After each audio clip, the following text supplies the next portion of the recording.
Hey guys, we made it. Jesus Christ, yesterday, huh? That was amazing. The X-Gen drama. I'm back to X-Gen here. Guess what? I did some work. So just an update about the X-Gen, what happened yesterday. I was until like 2:30 in the morning trying to solve that problem. And it kept crashing, kept crashing on me all the time. And then I went to sleep like frustrated because it didn't work at all. And in the morning, before we dropped off the kids in school, I actually did some working here. What I did was actually I selected everything. You can try that if it's crashing too much for you guys.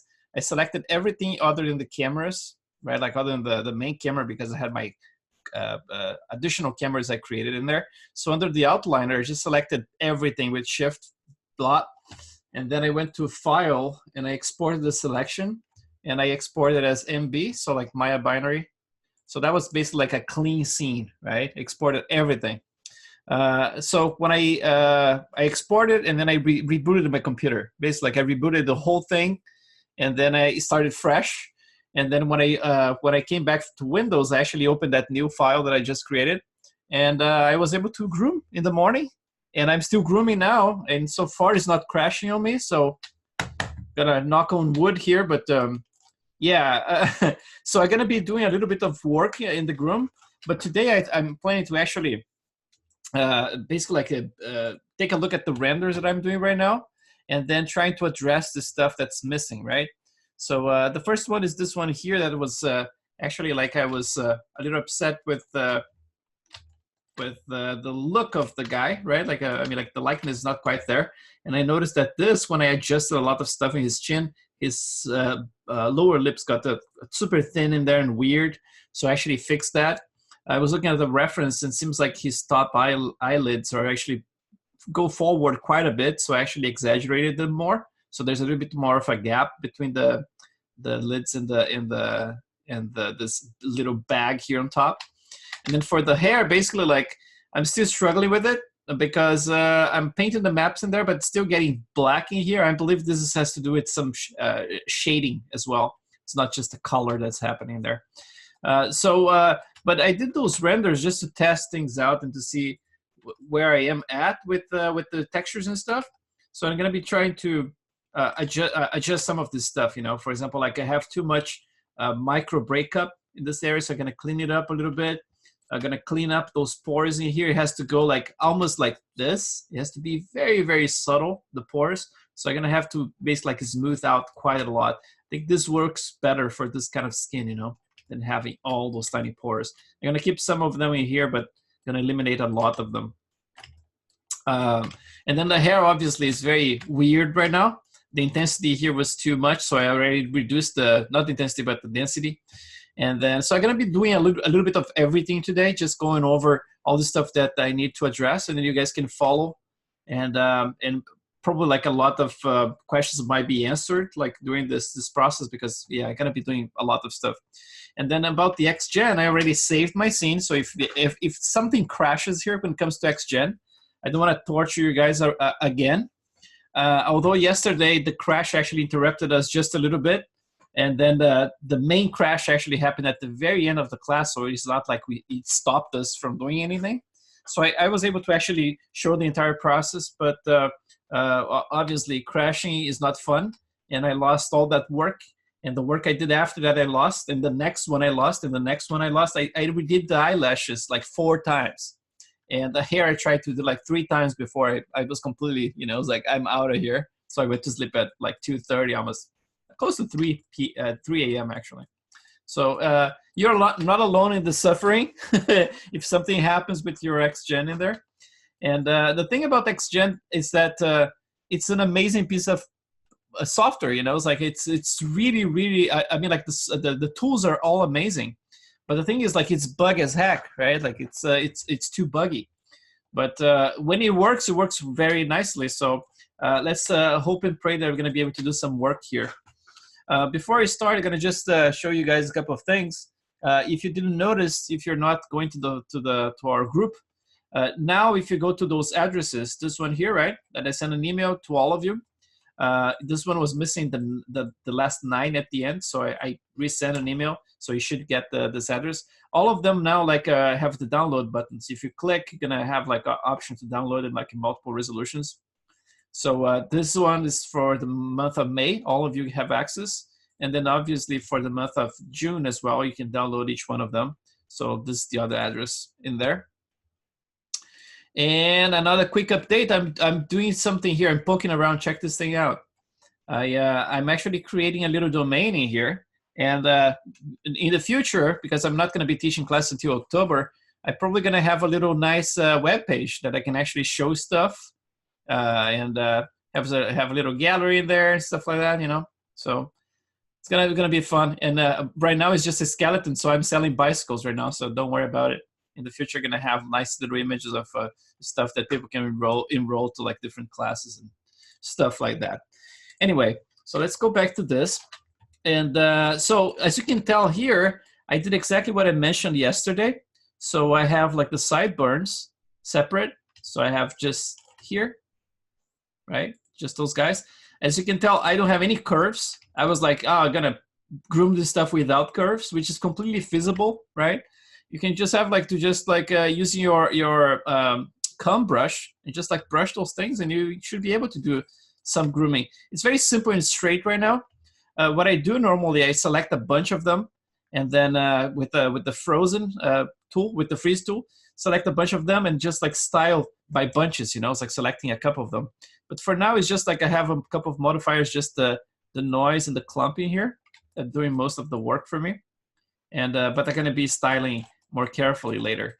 So for the hair in here, as you can tell, if you don't have any modifiers, you're gonna have some kind of like weird looking, like super flat like that.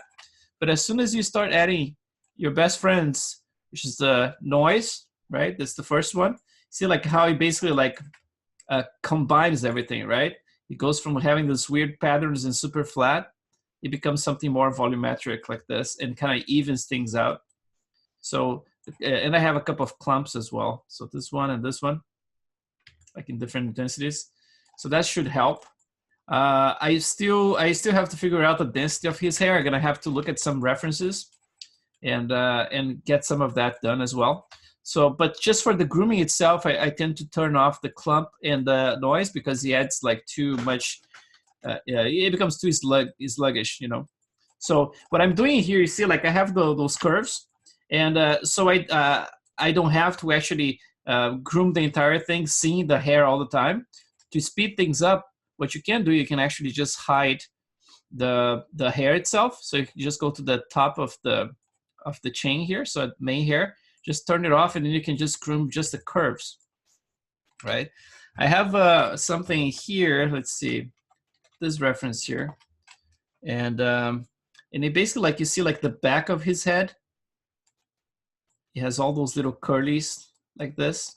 So I'm gonna have to add all that volume in there. I'm gonna be using a combination of things. I'm gonna use some of those curves and then select by bundles as well, and then do a little twist here and there. You can do this manually, or you can simply add the different description, you know, so I can groom like the different set of hair just to add some of that stuff. Basically what I'm gonna do for the flyaways, you have lots of flyaways. I'm gonna be just grooming as a new different how you call like the description, right? A different description in here, just to add the flyaway. So it's gonna be very sparse and I can groom like very easily. So what I'm doing here at this point is basically this. So I have my in guide in there selected, and I have my edit button. So if I click this guy here to add one by one, right? Like one by one, those curves, you see like everything here is frozen right now. So the new one I'm gonna be adding is just gonna be like the only thing I need to sculpt. So I have my symmetry on in the tool settings, and I just click around here. Oh, see, like I didn't have it selected. If you have the main hair selected, it probably added the hair at that level. You have to have the in guide selected. So I'm gonna just click in here. So now I have a little hair in there. That's basically it wasn't working yesterday for us. So today, like I said, I'm working on this since the morning, and so far it didn't crash. So I really hope it helps us out a little bit today. So I'm gonna do a little grooming here first, and then we're gonna move on to some modeling and texturing as well. So I'm just gonna bring it in just to show you guys the way I'm doing this. So I basically like create those guys, and they are the only ones unfrozen right now, right? So what I'm trying to do is actually follow what I'm seeing here, which is like a curve down like that. And then goes out a little bit and in. And they're very symmetrical right now. I can break symmetry later, but it's easier to just like block things out like that. And then sometimes I'm adding a little bit of length in here. And actually for my length, I locked it at 15 for the maximum length. So he has like longer hair in here, but once it reaches 15, he stops. So now that's the maximum length right there. And then minimum is like 0.01. So I can go as far as basically like reducing it to nothing. So let's get back to the comb brush and just get some of those curlies starting here. And then at any time, if I want to see how this is looking like, it's a little bit too open. I have another reference that shows it's like a 3/4, this guy here. So that's basically what I'm looking at right here. So I'm gonna have to add some of those little guys right there. And obviously it has a little angle in that picture, so I'm gonna have to look at that as well. And let's go back here. And so what I can see in the picture is that those guys from the back, they actually go and they go more towards here. So just gonna touch this area here, which those ones covering the ear, just touch barely and then go back. And then obviously with the flyaways and everything, we can add more randomness to it. But anytime you want to check, you can just like click and turn on the main hair again. So now that's basically the influence in there. But obviously, if I'm trying to find a nice silhouette for everything, right? It's good to sculpt with the hair visible like this. So I can actually move it around and the hair is going to accommodate. So you can actually see the silhouette changing there for the hair, right? It pulls a bunch of them like that. So I'm just gonna do it here a couple of times and then just like bring it out so I can see the silhouette in there. The back's gonna have like some longer hair and it has some curlies going out as well. So you can start adding some of those. And then bring this back like that. And then obviously, because I don't have a lot of curves, see the influence is pretty big. And then it's actually affecting bigger areas. So as soon as you start putting more curves to lock certain places, it's not gonna have this weird effect here. For example, like those guys here, they're being affected in a very weird way because I don't have enough curves controlling them, especially those ones going down the ear here. So as soon as I add like some curves in here, close to the root, then they're gonna start following the curve as well. But right now they're kind of like, you know, weird because I don't have enough curves. So we basically like the process is this, you know. So once let's say like if I'm happy with that one, I just go and I freeze it like that, right? And then I go to the next one. So just gonna turn off the hair again. I'm gonna click this guy here. Don't forget to click the in guide. Otherwise, it's gonna think that you're trying to add the main hair, right? Like the thin ones instead of like those guides. So click that one, and then let's go to, let's say, maybe add some. I think I need more here actually. So one here, and basically because it's interpolating, right? I have this button checked, so basically I'm gonna try to follow as much as possible the rest of it. Just gonna do that. You're gonna keep following whatever I'm seeing there, so that his hair basically goes out here, and then goes down, and then always like this little curve in there, and then it goes back. So let's see if I can actually grow them a little bit. Let's see how far I can go. At 15, yeah, that's how far it goes. But then I can actually keep adding more lower, right? Like because those are growing all the way from the top. But as soon as I start adding some lower ones, it's gonna get a little longer. And if I need longer, I can just unlock that 15 there and just keep going with whatever value I need. But it's an easier way to groom this way, you know. It's like every time you finish one, you just lock it and then go to the next one and keep doing it. And at the end, you just, you know, like with the small brush, you can actually just reselect one of them and keep doing that. That's basically the way I groom the eyebrows, right? Just like selecting one by one and then doing a little grooming. But obviously I didn't have the curves, right? I was just grooming the hair straight away. So like that. Now I can check by turning on this one, right? So slowly you're building the silhouette of the hair, right? And then in the back here at the end, we should be able to get a lot of those little curls. And if you cannot do any curls with the curves, if you're having trouble with it, there is nothing that stops you from doing this. Check this out. So if you just add a modifier here and you add the sculpt, right? You can just start edit for the sculpting here. And now we can just hide the guides themselves. And let's make like a, let's say I want to create like a kind of a custom, kind of like a little bundle of hair in the back. Let's see the size of my brush here. Let's make it small. So if I select something like this, oops, here, see if it's too small.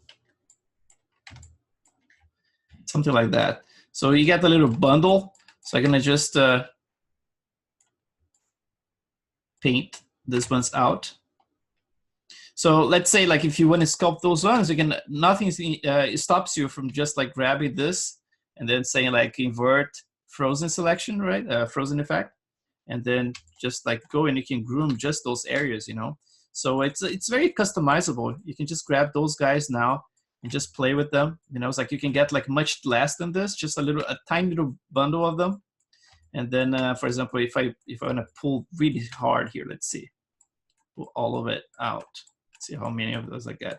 I got like too many, but sometimes you can just get a few of them, and then you can just start styling them. You know, you can add some curls, things like that. But I mean, like this is kind of like at the end when you already have everything kind of in place. And then if the guides are not helping you to get the result, you can always do this, you know. And then obviously you can, it's just like, you know, at some point just select a bunch of them again, like a little bit like that. Actually, I have local here. See, there's local and brush mode, global. So if I do local, it's just gonna paint those areas. So I can actually have some control over the other areas. You have to switch to global if you wanna paint the entire hair. So I can just reduce that area, for example, to something thinner like this. And then I can just like restyle it again, you know. So it's very flexible. I mean, I like the interactive stuff because it's very artistic, you know. It's kind of like you can do like you can have a lot of control doing this stuff like that, you know, instead of like relying too much on, you know, it's like everything has to have a curve and paint the influence for that curve, and then you're gonna need to have like the correct UVs, otherwise it's not gonna work for the UDIM, right? And this way here, I can keep my UDIMs the way they are. And I just style everything very artistically, you know, it's like just like manually selecting little bundles of things. And oh, look, I messed up I don't have undos enough, but you know what? I can just, this one, since it's in layers, which is the beauty of it, right? I can just delete this sculpt layer altogether. So that's back to normal now. So let's see. Let's just check here, just in case if it didn't screw up my curve influences because I deleted something, and it can be funny like that. But I think it was okay. Let's see. So I have my edit. Yeah, it's still working fine. So cool. So let's just move away from this, and then back to ZBrush because I'm gonna play with some of those maps.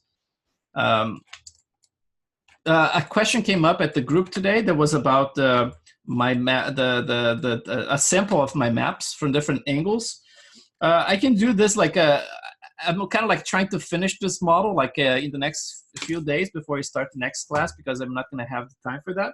So it's not like I'm going to be doing like straight away, but I can do this. You know, it's like I can actually get you some screenshots of the maps. But for now, just to help you out, I can do this. I can just like show some of them in here, and then maybe you can just capture this screen so you can have a reference.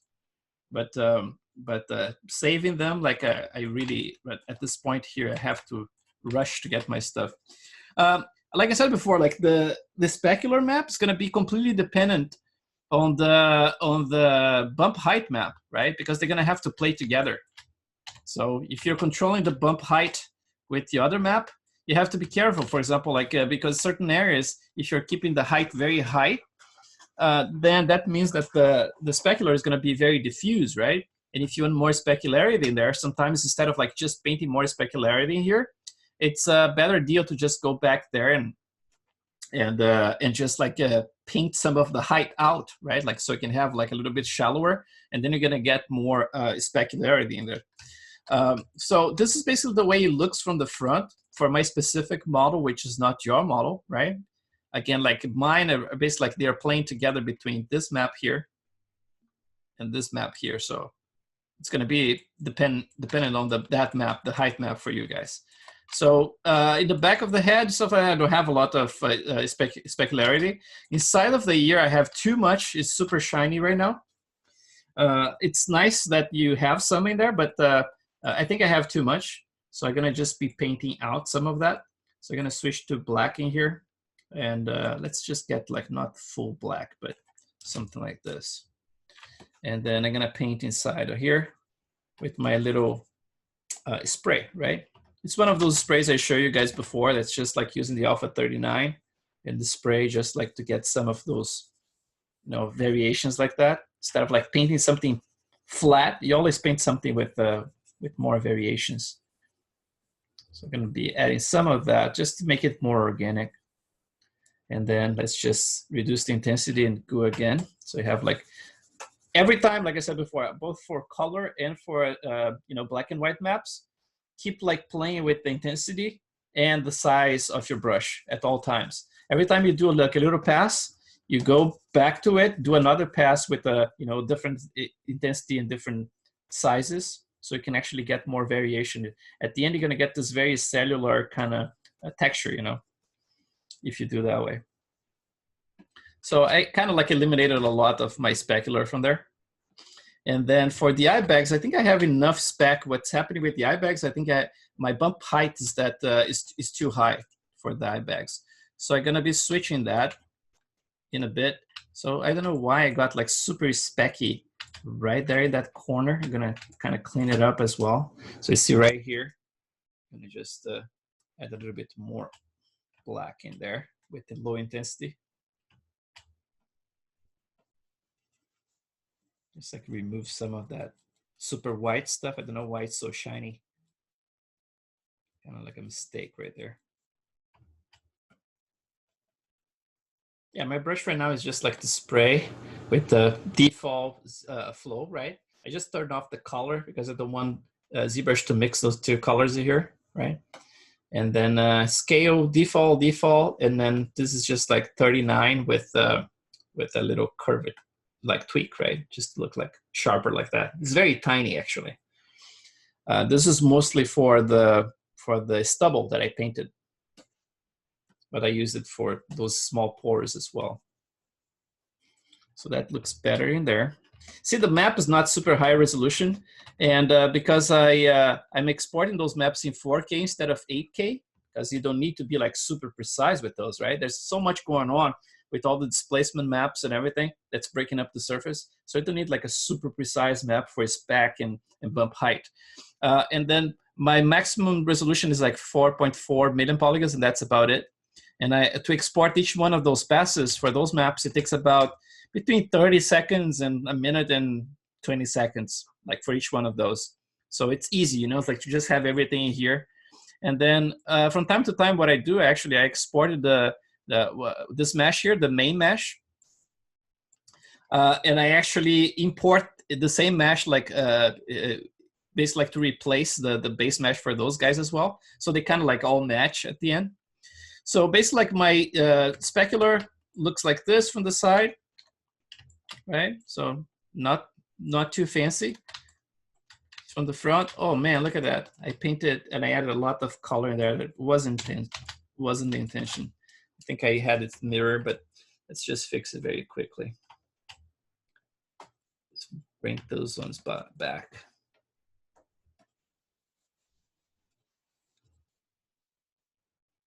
And you know, like the experience yesterday with XGen, I think it was a positive one because you know, it's like if you're doing a class that's completely edited and everything, people kind of leave out the stuff that doesn't work, you know.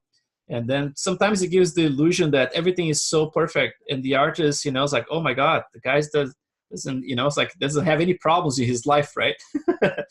And it is a struggle, man. It's like for all of us, you know. I'm not immune, and I get a lot of that kind of bullshit with the XGen, you know.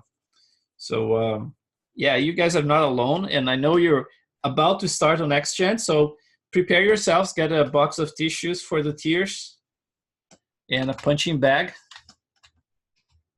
or that person you don't like, and keep it handy because yeah, it's very frustrating. So all right, so I'm gonna go back here and let's look at my eye bags. So the eye bags right now, they are a little bit on the, it's kind of hard to see here. But what we can do, let's see if I can do this. Let's try, I don't even remember what it is. So render, adjustments, and brightness. Yeah, if I do this, at least I can see what I'm doing. But I have to return that to default. So now I can actually see what's going on here. And that tells me that the nose is super shiny, right? Because it's black. The mouth is even shinier. I'm not gonna say shinier because this is not the spec, right? But it's just like it's smoother because this is actually the height of the micro bump. So what I'm gonna do, I'm gonna try to lift this area here a little bit, and by lifting I mean I'm gonna have to make it darker so it looks a little shinier in my renders because it's gonna bring the height of the bump a little bit lower. So I'm gonna switch this to standard and no alphas.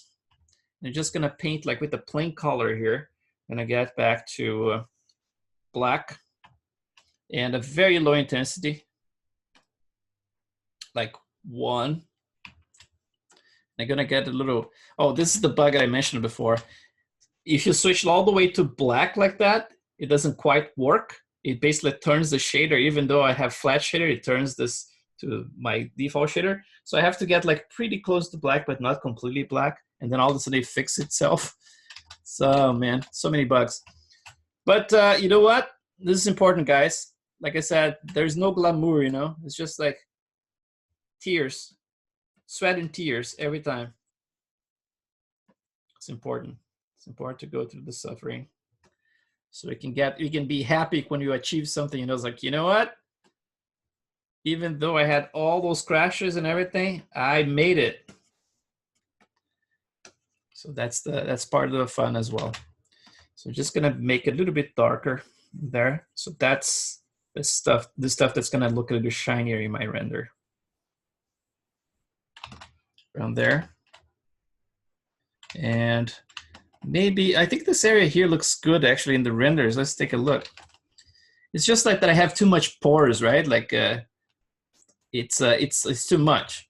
But this area here, I think the amount of spec is actually okay. It's just the detail that's too crunchy. So I'm gonna have to smooth all out. But in terms of the specular, looks good. The chin too looks good. Nose, yeah, this I need more spec for sure. And this internal area here looks good. This one looks good too. But here you're gonna need more. It's a combination about eliminating some of the micro bump, but also eliminating some of the displacement that I have built in. I have some micro breakup like built into the sculpture. So it looks so funny without the right hair and the close up with the distorted face. Anyway, let's go back here to our ZBrush. So I have the eye bags a little bit better now. I'm gonna just get this area a little bit more even as well, like the chin.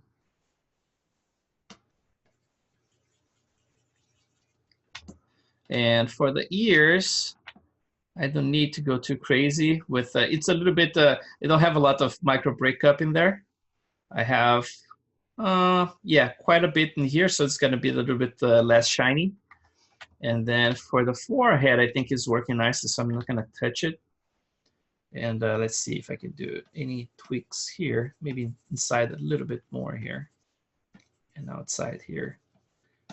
At this point, it's all a matter of like really being careful of how much you're painting things, because the parts that are actually working in the render, that's your benchmark. So if it's working there, don't change too much, right? Don't want to reinvent the wheel every single time. So at this point, it's a matter of like really comparing to the renders and seeing what works and what does not. So this is the other pass I needed to do. So that's basically like takes care of the spec and the bump height. And then the next one's gonna be the color of my hair. I'm gonna be doing this. And then yesterday when I was actually building the eyelashes, I noticed that the eye bags in here and the eyelids didn't have a lot of white. So what I did in here, I wanted to get like this salt and pepper effect in here. So I actually painted this little dots, but then this was for the bottom lids because I noticed like some of those older guys, they have like the bottom ones get a little whitish first, but the top ones, they stay kind of dark for a while, you know? So even though he's old in here, I mean, like the top eyelids are probably a little bit more dark than the bottom ones. So I added much more white in here to get the eyelids to look, the eyelashes to look a little darker. So in the render, I don't know if you can see this one, but that's kind of like the way it turned out. The resolution is a little small here, but you see, like I have kind of like a salt and pepper. I have like some dark ones. Actually, I'm gonna have to even it out a little bit more. I think I can do better with this. Get some of those darks a little bit lower than that, so a little bit more on the white side. But the top ones are darker, so you can see some are black right there. And some of those right here in the corner, I'm seeing too much. That means it's wrong, because those ones you should barely be able to see it. So I'm gonna make them thinner as I go back to it. And another thing you're going to be doing today, hopefully we're going to have time to go through the entire thing, is breaking down the shader network again. What I'm doing differently here is actually using the micro breakup that Jason shared. That's cell kind of noise. So I'm plugging it. I can share my settings. And also the same color map that I have in here, I'm plugging as a scale of my subsurface scattering. But I'm actually playing with the offsets. I'm turning it more towards that peach color. So basically, like I'm using a copy of the same color map, but just like switching it, like in, it's like more towards the peach color that I have. And by doing so, I actually got deeper colors. So I got like some of this stuff is reading better now, like some of the micro veins, and then some of those colors actually coming from ZBrush a little bit stronger in here, which I like. So I'm going to be showing that stuff next. But first, let's do some of those maps here.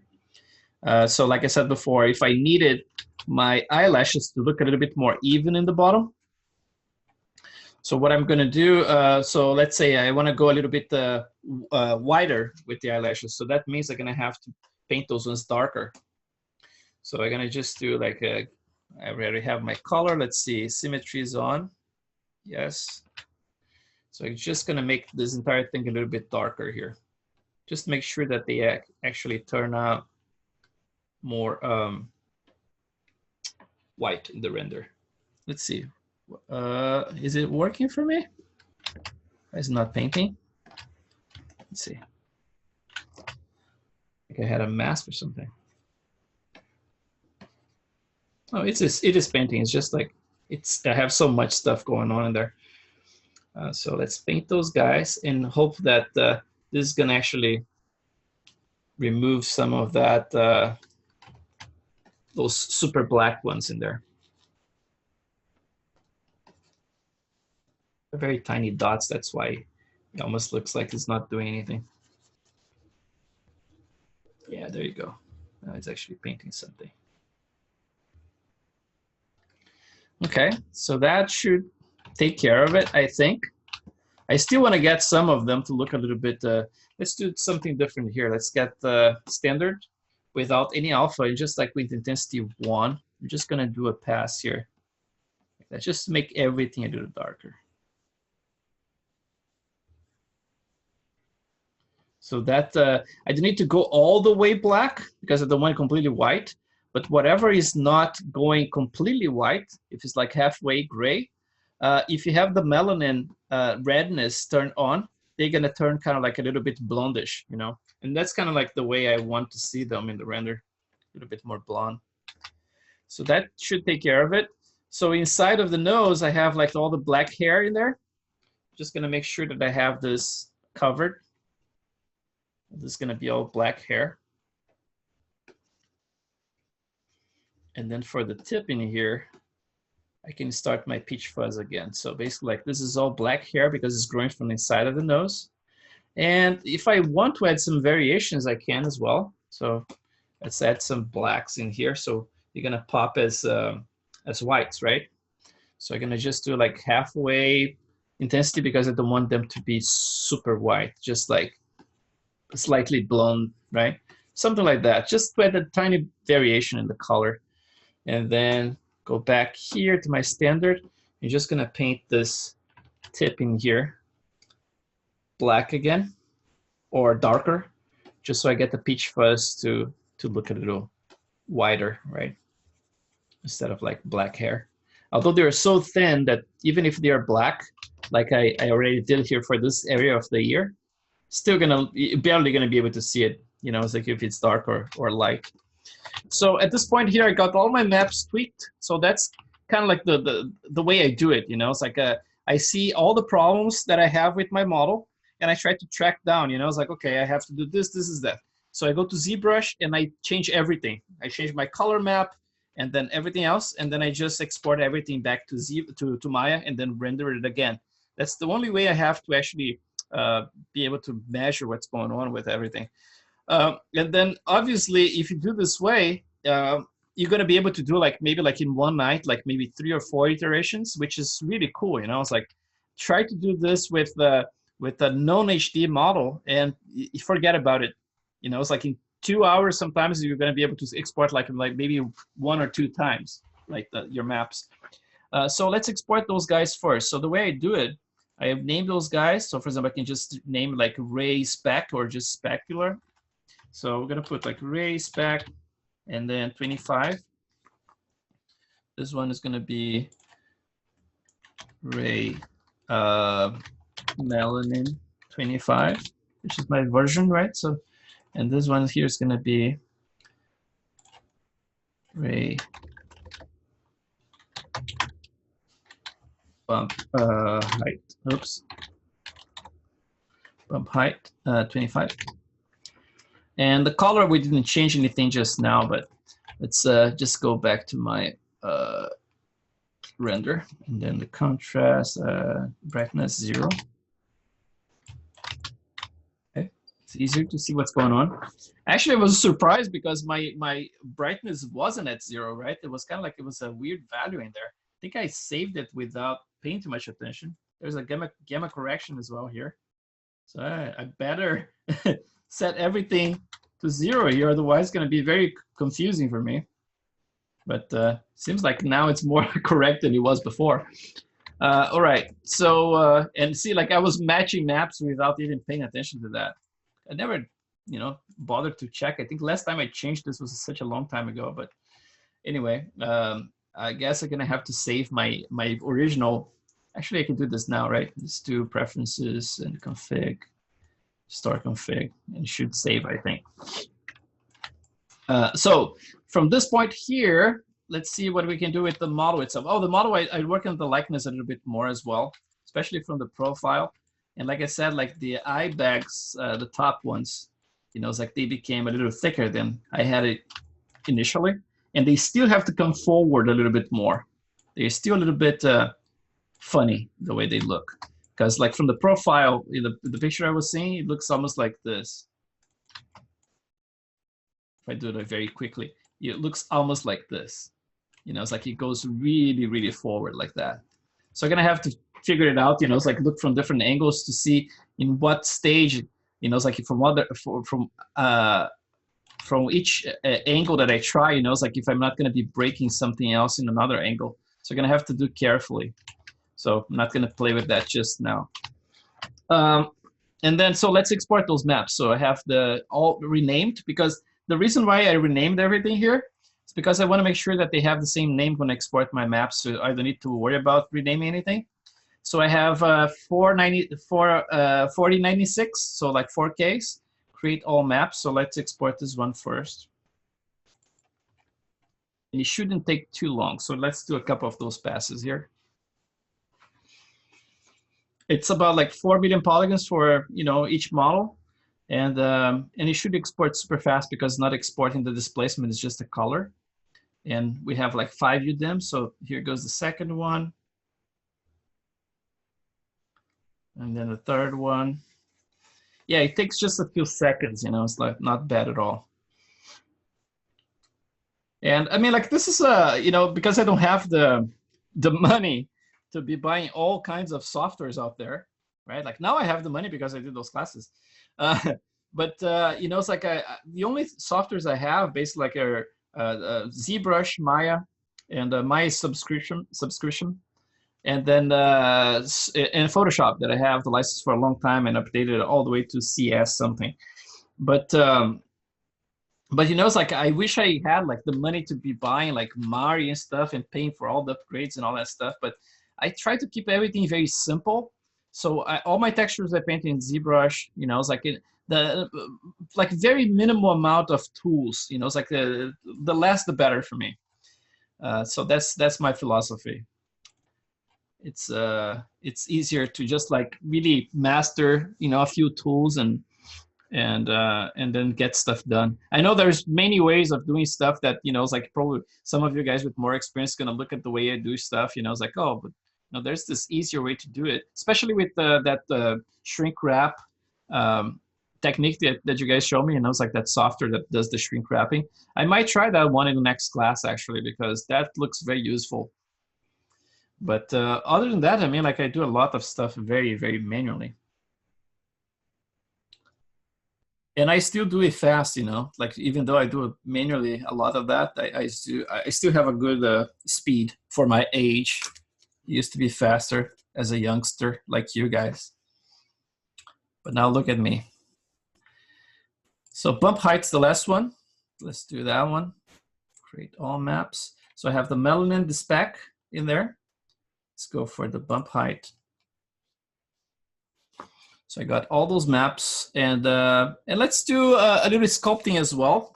So we can actually export everything, and I can show you the way that I plugged all those things, right? Because eventually you guys are having to do this, and by now you probably already know the process and everything, but I'm gonna be doing exactly like what I do like every night, basically. You know, it's like I go through all those maps every night, tweak a few things here and there, and then tweak the model itself.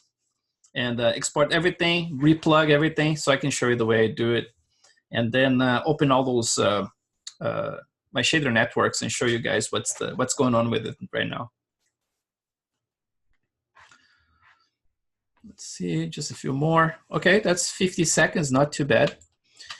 So that's all done with those maps. So let me just switch back to this guy here.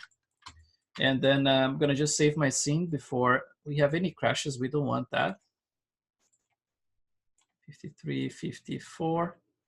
Another thing is about the size of the files, right? Like you see, like I have like those files are 1 point something gigabytes, right?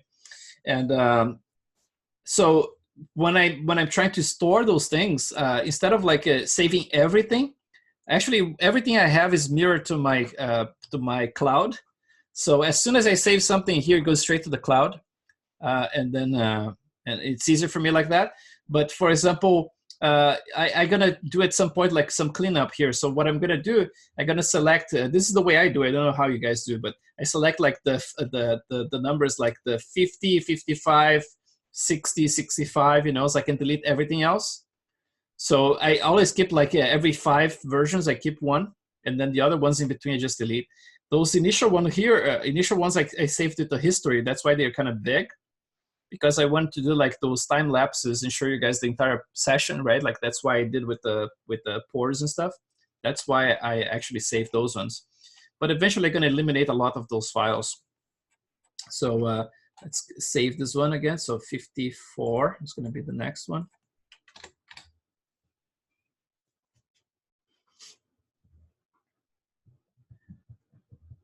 Yeah, it's like I was actually sculpting stuff since 2017. All the stuff you see in my Instagram, I started posting on April 2017. That's how when I started my account, and I didn't have any backup for everything. You know, it's like everything is sculpted like in 2 years. I didn't have any backup for it. Yeah, talk about like living dangerously. You know, it's like all that stuff, including Dick Smith and Dick Baker and all this stuff. And then people like, oh my God, dude, you're not saving your backups. And then I was like, okay, I'm gonna have to do something about it. And then last year I signed or the beginning of this year for a cloud account, and then everything is linked. And now basically like I work, and then it's basically saving everything in real time for me. So that's great that I don't have to worry about it anymore. And I encourage you guys to do the same if you can. It's pretty essential, actually. Let's go back here. So I'm gonna be doing some cleaning in the skin here. Let's see how we can approach it.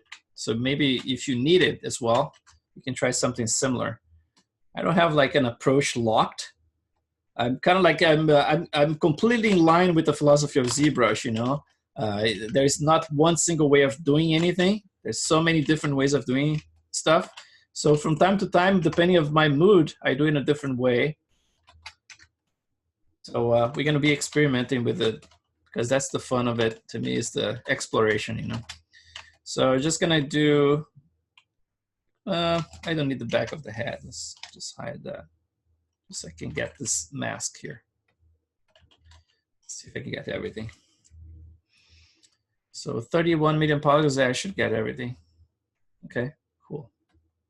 Yeah, sweet. So let's turn off this. And let's do some exploring here. So you see, like the other day, what I did with this area here, remember like initially I had a ton of pores in here. So basically like I smoothed it out completely. And I rather started actually sculpting some of the pores more directionally. So you can see some of my pores in here. Instead of having like a little dot, they're a little bit more, you know, stretched, right? The same around this area here. So I sculpted manually some of the stretching in there. And then when I got here, I smoothed it out, and I just used that little brush that I use for texturing, right? And this is basically what I was talking about before. You see, like it's a little crunchy in here. So no matter how much speck I put, if it's too crunchy, it's gonna get too, it's gonna eliminate all my specular, right? And you see, like this is pretty bad as well. Like those dots, they look like awful in there. They don't look natural at all. So I'm gonna be probably like smoothing some of that as well. And let's start with the cheeks in here. Let's see, if I'm gonna approach this right now, let's see if I turn on my symmetry, there you go. So my mood right now is about smoothing things. So let's smooth things out. Let's do like an intensity of 10 for the smooth. Actually, the smooth right here, 10, something like that. And then I'm gonna just, actually less than that. Let's do a smooth of maybe 5. I can actually have more control. So you see, I went down to like from 31 million to about 2 million, so 2 subdivision levels less. I'm gonna just smooth this entire thing. Because I like doing this way because I can eliminate a lot of the main forms, the bigger forms, but still preserve all the fine stuff that's on the top already.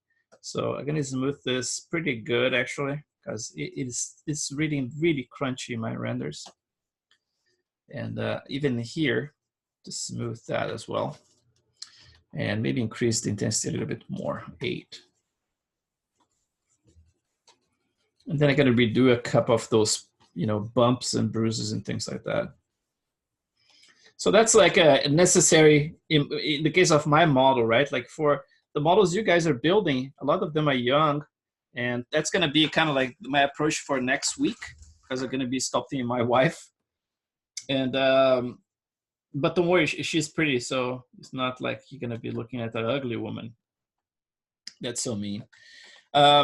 No, it's gonna be fine. You know, it's like, and I'm gonna be sculpting more pores like you guys did before, like I did for this guy here initially. But in this case here, I mean, like it's not working for him. So I'm gonna really have to eliminate a lot of that stuff. So let's see at this point here, with all this smoothing that I did, let's see if I go one subdivision level higher,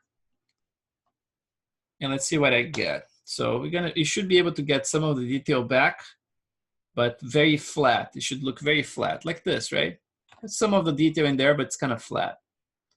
So I'm gonna try to reinforce some of that stuff, but not reinforce. I mean, like I'm gonna keep some of the pores, but mostly like in this area here, not so much around his cheeks. If I need anything, so I'm smoothing out again in this area here at the highest level now.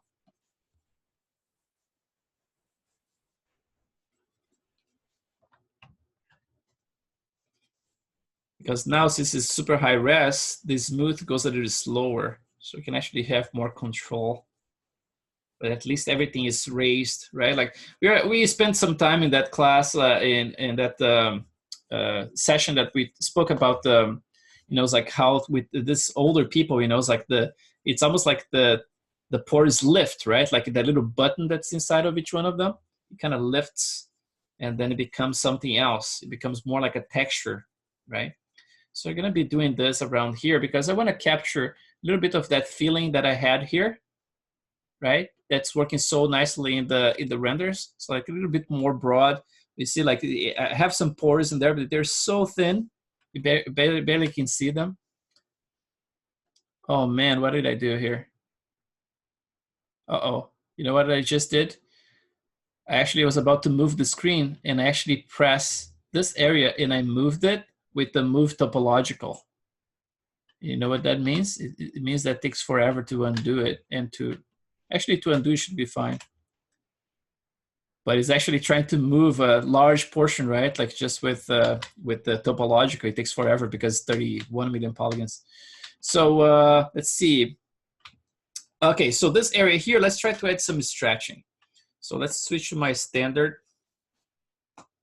with my little alpha in there. Make sure it's 39. Okay, so I don't have it. Let's switch back here. And my stroke. Actually, I'm gonna keep it without lazy mouse. Let's see without it. If it gets too dotted. If it's too dotted, then I'm gonna add it again. So let's see what I get if I do intensity, maybe like 14, 12, something like that. Yeah, let's see. I think I should be able to do some of, okay. So let's carve some of those guys, add some micro wrinkles here. How we're doing with the time, it's good. So I'm just gonna carve some of those guys to add some secondary forms in here. And then from time to time, you can actually break over them. So if you have like two parallel like that, you can just break over, kind of like add a little, let's see from this angle here. See, like kind of like change direction slightly. So it doesn't look too even. And then obviously, like if I'm doing this wrinkles very shallow like that, I can actually get some of them to look a little bit deeper by increasing the size of the brush by a lot and then reducing the intensity by a lot as well. And then you can get a little bit more depth, you know, kind of like maybe like 5.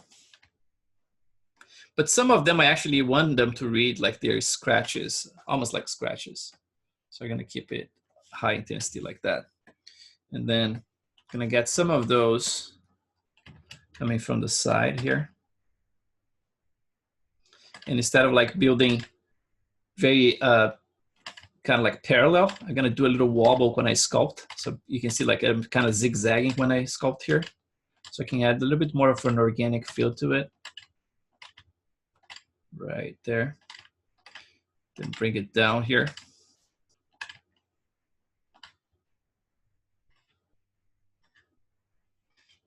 And then probably like around the pimple, maybe we can stretch it a little bit. And even some of the pores, again, I can sculpt some of them kind of, you know, just not a pore, but little, you know, little dots, little deep dots in here that can look like maybe like a pore, but not quite.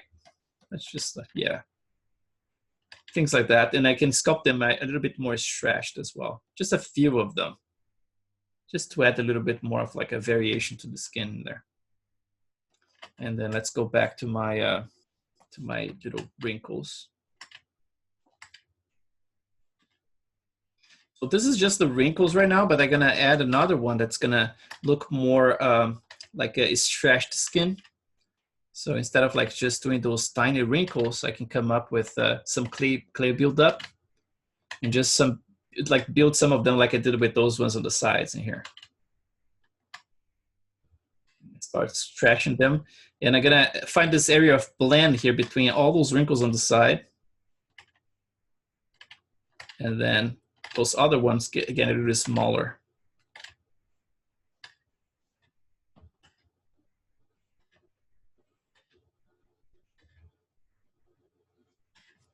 So now let's build some of those. Let's see, I think he has in his cheeks, he has some of them changing direction around here as well. Just gonna build some of them in here. Just like to mark the direction around here. So very, very thin layers. But then now I can actually come with my clay buildup with a little alpha plugged in there. I think this is 36 or 37. And then intensity is very low at 2. So just gonna build some of that. So those guys are gonna just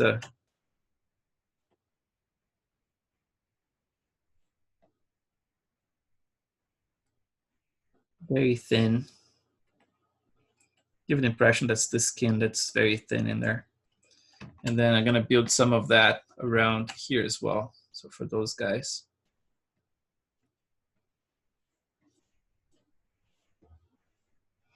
Then change direction around there. Break it up. Carve some of that. Everything becomes very subtle at some point, right? You're gonna add the forms, but they have to read like very subtle. Especially like this type of skin is so delicate. It's like it's gonna be a challenge to make it look correct. But the good news is that I have like 4 days to finish it. So that's good.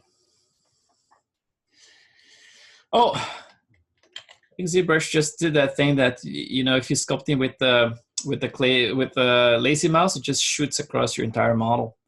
Let's see if I turn it off. My lazy mouse, let's see what I get, if it's gonna be too bad. Not too bad. I can actually use that. So I'm gonna stretch some of them a little bit longer now. And then merge with those guys here.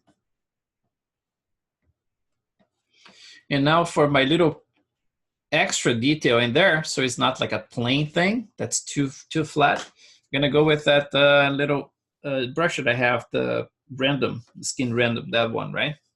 The famous one. And I'm gonna reduce the intensity maybe like to 10. And I'm just gonna go and then do a pass, like a directional pass like that. You're gonna see them building up in there.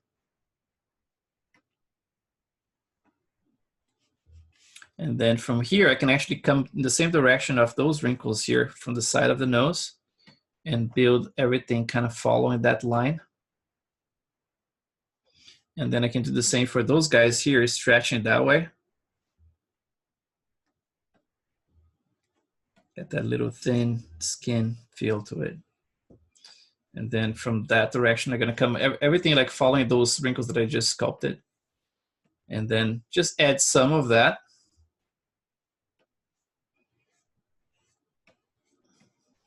So it's not like a plain kind of texture, right? You need to see as an organic surface.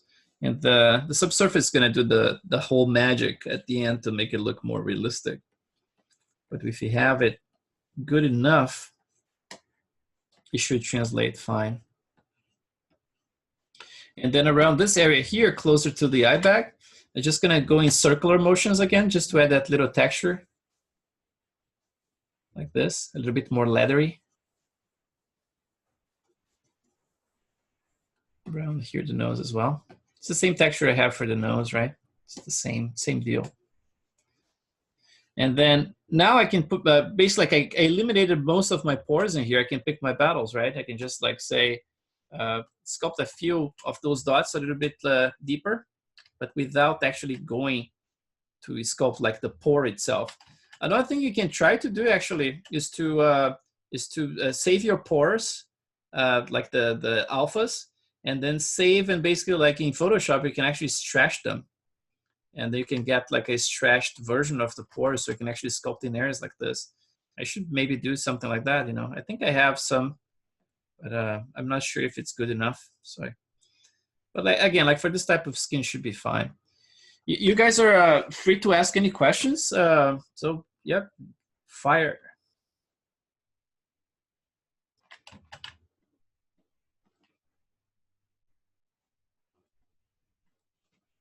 I have to make sure that, of course, I'm not going too small again. That was the main mistake before. I did the pores too small and too close together.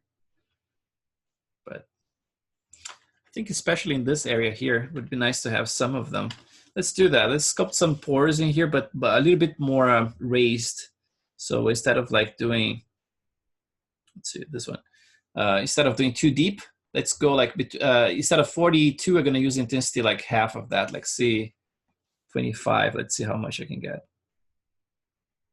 Yeah, something like that, you know, just like add a couple of here, a little bigger.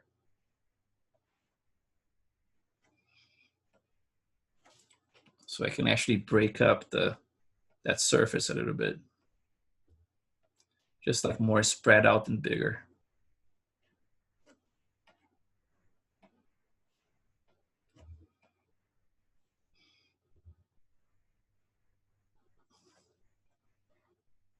Around there, because that's basically like the area that's close to this area here where I want to actually preserve them. So just like to have some kind of integration. And then now, if I have something like 25 for my intensity around here, I'm gonna go even lower, let's say 15 or something like that. So very low. And I'm gonna add some more around here and then finish my blend. So you're barely gonna see anything. It's gonna be very subtle, but I know they are there. I can actually even add some of them kind of like in betweens, just with a lower intensity like that.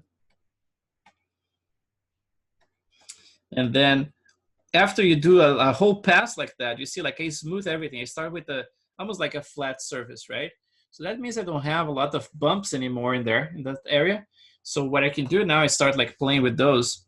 So let's see, skin pores, nose. I think I had one that I saved before. Let's see, pimple elastic. So let's see this pimple elastic. So basically I started with the elastic brush and I'm using a drag rectangle and an alpha.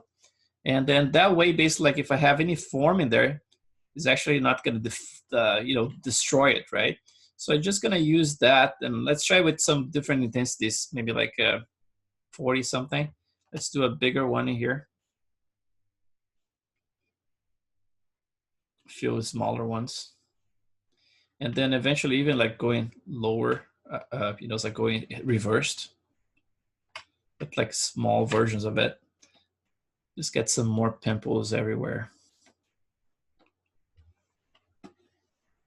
Maybe around here, right? It's a good spot to actually add pimples. And I'm gonna have to remove those crappy ones I put in the eyelid. I can add some good ones around here. Let's try a little higher. Around here in this little corner. It's really good if you have some of those bumps in here, because Arnold is gonna pick up the height, and because they're so tiny and the scatter we are using, the scale is it's a little small as well, so it should get like almost completely translucent when it gets like a big bump like that, and basically like not a big bump, like a small bump that's very raised, so it should pick up a lot of that stuff and really scatter very nicely. It's gonna look like translucent little bubbles, you know.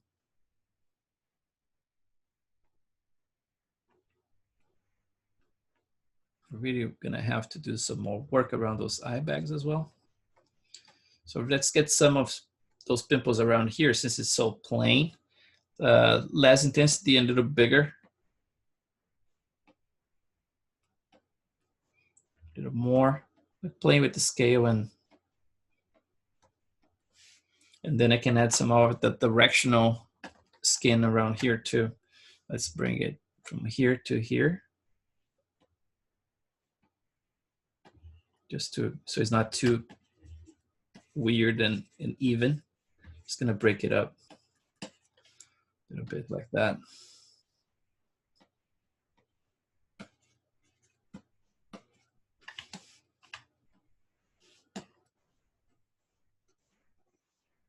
I love this little brush, you know, it's like if you apply with circular motion like that, it really sells the, you know, if it's a skin that doesn't require too much like pores like this one, it has this organic feel combined with the little micro bump, the one that Jason pointed to, that little cellular one. It really works nicely together, you know, those little details. And you would never be able to see all this stuff here if you're not using like HD geometry, right? Like, I mean, like it's a lot of detail to represent without HD. And even if you could, I mean, like it would take forever just to export those maps, so it would be a little painful. So that's the difference between this cheek here so far and that one, right? The one that we sculpted plain.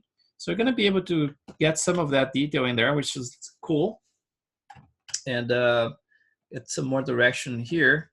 And then all this stuff here, I'm gonna try to, you know, slowly remove some of them, probably tonight. And then I'm gonna keep the crunchy ones more on the side of the face and probably pick some of them and make them more hero in here. But you see, like I still have this entire area here that I have to deal with.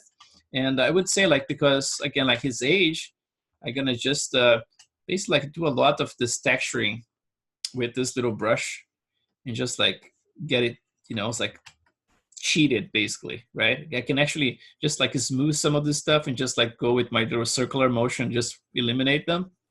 So I'm gonna probably like eliminate a lot of those pores on the side.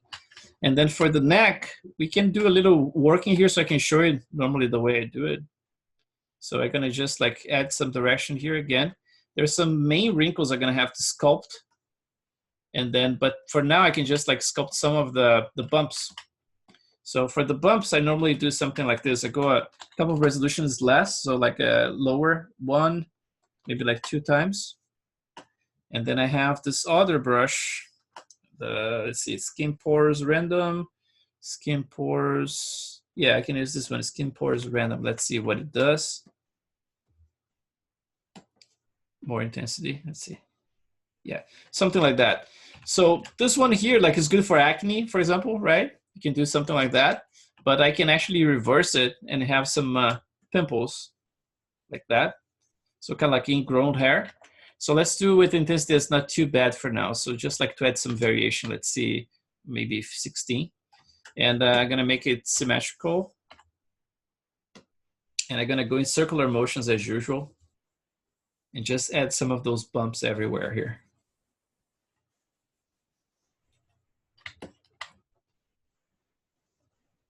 It's too bumpy, you can always go back like a couple of resolutions, right? Like subdivision levels and just like smooth it out a little bit. Now let's do another pass with a smaller size and maybe a little bit more intensity. Again, it's gonna be like that.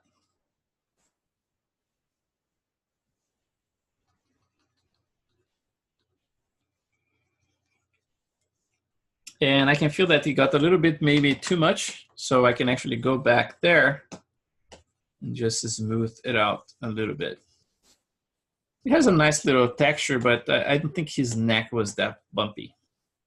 So at any time I can just go back, like maybe one, let's see, 1 subdivision level less. Yeah, that's the minimum I can go. So let's see, my smooth at 7, something like that. Just smooth it out a little bit. Get rid of the extra bumpiness.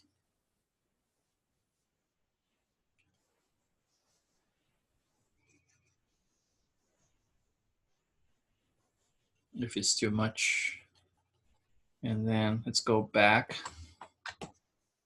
That should look better. And then, of course, like there are many other passes I'm going to be doing here.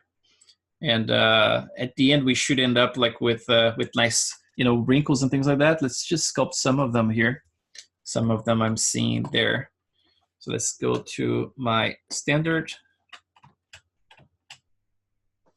Maybe a little bit less than that. And let's carve a few here. Trying to pick, you know, it's like a couple of pores in there, and then, you know, change, for example, instead of doing like very long lines, you can just like break them up as you go.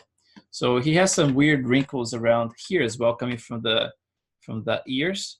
So he's just gonna build, like start straight and then change direction, cut it, and then start it again. Same around here. Around here, you can create some kind of crisscrossing as well. Try to avoid like doing two parallel, right? Like every time you do one of them, it kind of come in a different direction. And then you can add this kind of like effect, you know, it's like one goes this way, and then the other one cuts in a slightly different angle. And then eventually some of them are gonna cross over. And then obviously this is just like the smallest stuff, right? This is the kind of stuff that catches your eye when you render it. And definitely Arno is gonna be able to capture a lot of that. But then don't forget like to add the main wrinkles as well, right? So if you have an area like that, I can go a couple of resolutions lower again. You just carve a major wrinkle here, for example, around this area. Just take like a bigger one like that. Then maybe around here.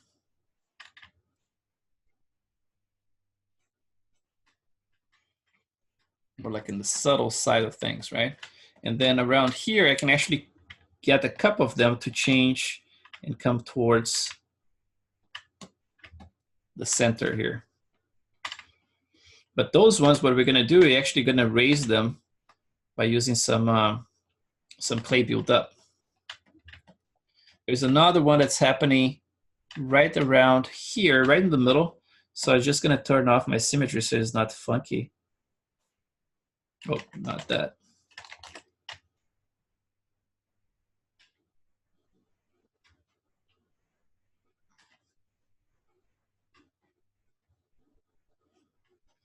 Something like that, and then I can keep going with it, interrupting from time to time.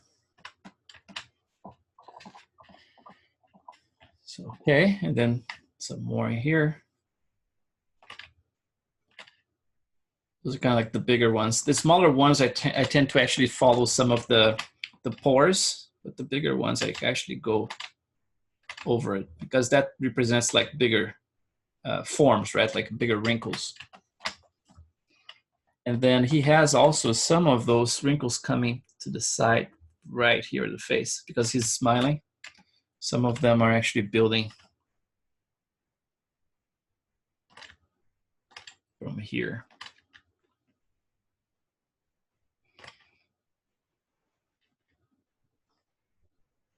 And then again, it's gonna happen the same as the other side. Some of them are gonna come from the side right here. And then some of them are gonna have to actually build with some clay build up. I actually like the way this side here looks smoother than the other side. Maybe I went a little overboard already with the other side. But based on the skin I'm seeing in the pictures, it doesn't have much more than this. It's just like it's a very smooth, just with some micro wrinkles running over it. It really sells the idea of an older person if you don't have all those pores in the cheeks.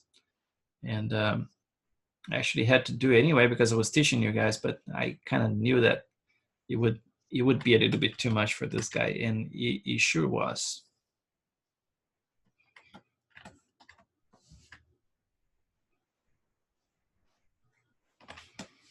So let's get the clay build up again.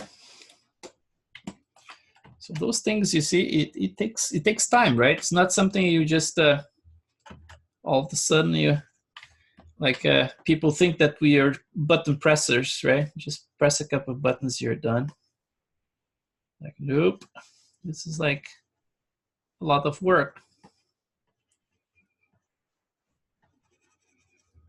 Just build up that with my clay buildup. And then I'm gonna do the same similar treatment.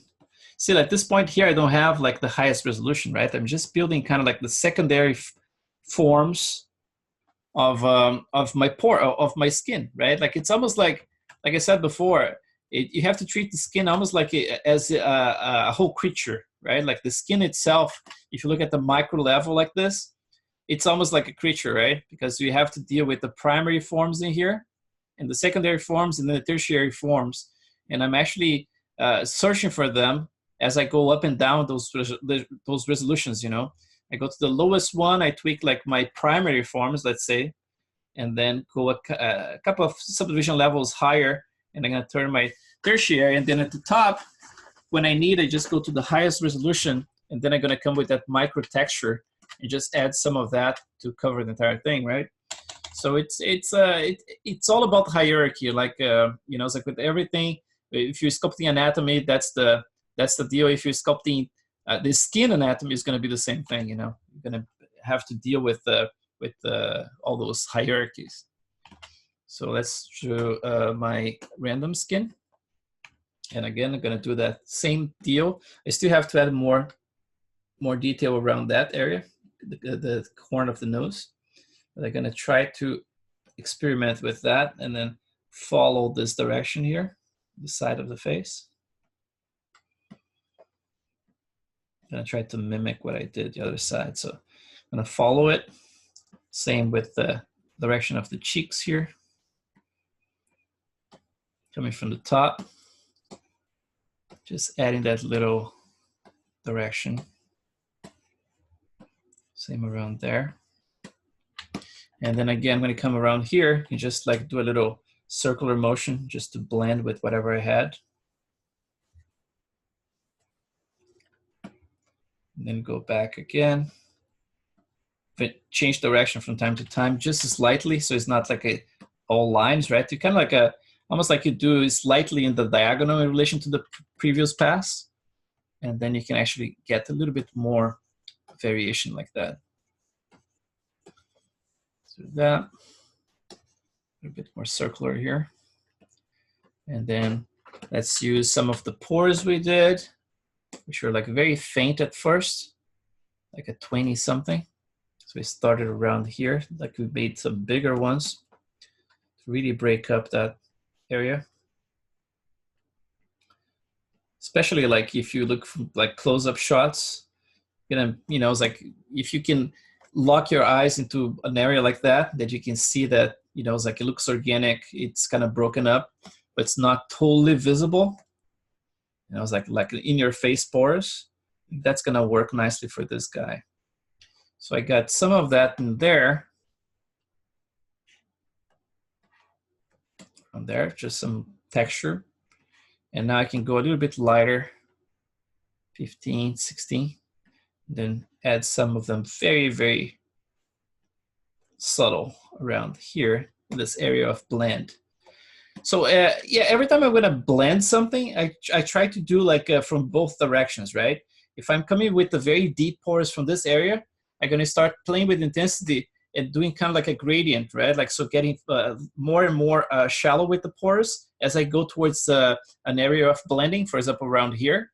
And then I'm gonna do the same with the other texture. So if I have the texture that's a little heavy here, I'm gonna start like getting a little bit lighter with the texture as I get closer to that, you know, to at the end, like meet in the middle and have a blend. I did this with this area here with the eye bag.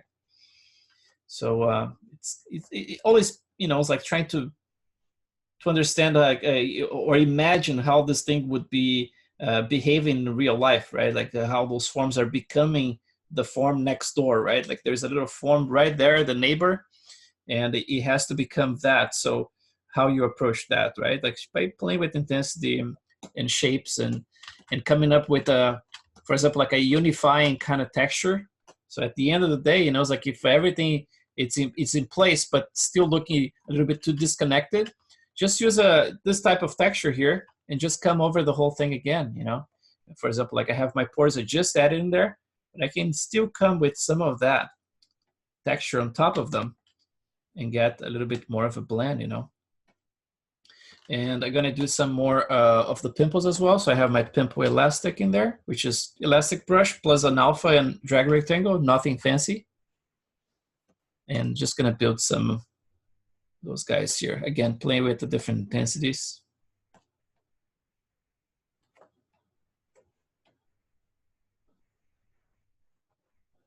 Really break up the surface. So tiny ones as well. Maybe not too much, right? Otherwise it's gonna look like it's mosquito bites everywhere.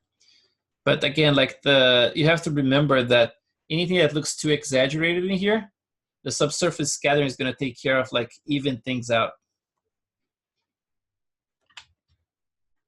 So a little bit of more breakup. I think this is like for my character, it's gonna look way better than having all those super visible pores in there, you know? I think it's gonna look nicer. And if it's still a little bit too crunchy when I render, for example, the specular is not behaving, I can actually go a little bit more smooth still, you know? But see, this entire area here, gonna have to do a similar kind of thing. Gonna have to do that. So, so let's say like we are happy for this little pass that we just did. So let's export everything to Maya so we can actually explore this stuff in Maya. And see if we're getting like any better results or not. So let's see again. Oh, one thing that happened to me, and another bug that you guys have to be aware, right? Like we are talking about software, and software, all of them have bugs. I would say that ZBrush is very stable, but it's very buggy. Maya is not stable and very buggy. So that's the difference between ZBrush and Maya. At least in my machine, ZBrush does very well. So before you do any exporting of your maps, I would say like save your file, because what happens sometimes is that the multi-map export is buggy. And then when you export some of those of your maps, sometimes it gets at the very end of the exporting process, he actually enters this weird mode that he doesn't rename back your model to the original name. And he basically like has this name output in it. And it's very random, you know, it's like sometimes it happens, sometimes it doesn't. And then when that happens, it basically like erases your UVs. So your UVs are gone. So if you see like anytime like you export your maps and you see like your original subtool is named like output, please don't save it again on top of any file. That's what I did last week. So I lost a lot of stuff. I had to redo a lot of the skin detail because I didn't notice that it was output in there, and I saved on top of my file, and then basically like it corrupted the whole thing, right? What I had to do actually to recover was to actually bring you know, the texture back. One thing you can do that's very simple to do here. Oh, another thing that it does when you have output, it eliminates the HD geometry as well. That's the biggest one. So basically like UV is gone, the HD geometry is gone as well. So what I had to do, I actually had to export my previous model in HD. Not export, but save a subtool of just that guy's HD. Bring it back here and then bring it, kind of like reassemble my entire scene again, right? Like with the maps, with the tools. And then I actually went to one of those guys here. You can just like, if you lose your UVs, you can just go to the lowest resolution of one of those guys you have saved. And you can just say, go to your UV master, just say copy UVs. Then you go back to that guy and just press like paste UVs, and then you recover the UVs. But if the HD geometry is gone, then there's no fix other than reassembling your scene again. So be careful with that. So with that being said, let's go back here. Let's export first my mid resolution. And I'm gonna export with a name MR25 that matches that version that I was talking about before, like when I export the other maps. So 25, medium resolution. And then one subdivision less, I'm gonna export this one as LR, so it's lower resolution, 25. And now I'm gonna have to do that little process, right? Like the morph target thing, that little trick, which makes no sense to me, but it works. So delete anything. So store, switch, and then import. And I'm gonna bring back this LR. So it should do the trick. And then let's go to my multi-map exporter. displacement and texture. Not texture, because the texture, I didn't change anything just now. So I'm just gonna export the displacement. And I crank to 4K, 8K. Make sure my switch morph target is on. And then all those settings. So I'm exporting from the subdivision level 2 and up, because I'm bringing the subdivision level 2 to Maya. So everything here, we already discussed that. So before I export it, let's save the file, because we are at the finish line to export the file, and we don't want to mess up with this scene altogether if it corrupts at the very end of the exporting. And then while it's exporting the maps here for us, since it's going to take a little bit, probably like 7 minutes, we can actually go back to Maya and start assembling the whole scene and plugging all those maps together and exploring the shader network. And then once it's done, we can do a little render at the end and see if the chicks are looking a little bit better. Let's see.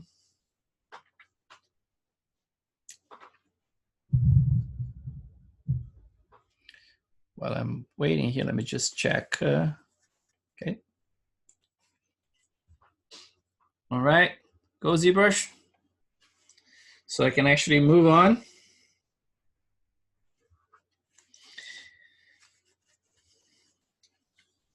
The files are big, but they're not huge, right? Like 1 gigabyte's not too terrible. So 51 seconds to save. Okay, so let's go export.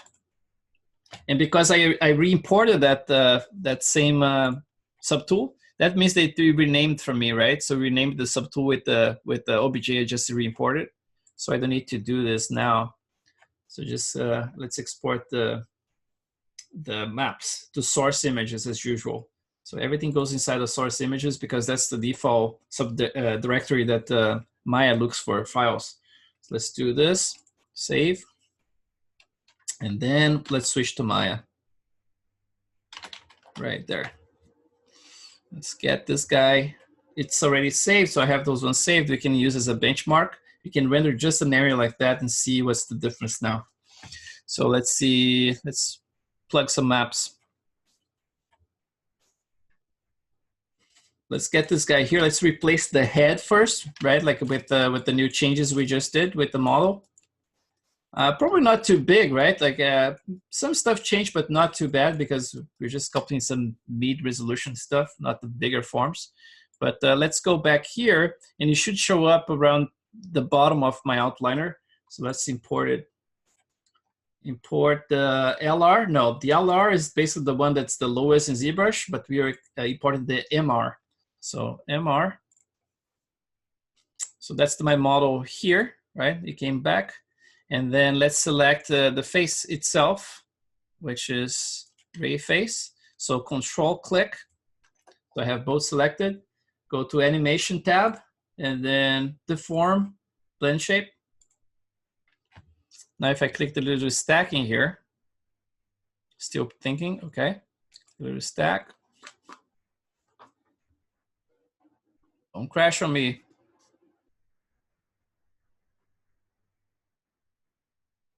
Okay, sweet. Let's do something first. Let's turn off all my XGen stuff. Oh, not those guys. Let's turn off just the top nodes. So this guy, this guy, this guy, this guy. So it should be faster to do the blend shape like that. And then just show the hair, and then wait a little bit until it adapts it. So let's do it again. So actually I already have the blend shape here. So let's do it that. Click this guy, mid click, and then drag. So done. So that's basically like goes from this to this, right? And then I'm gonna delete the history for both. Then I go back here down and select this guy, delete it.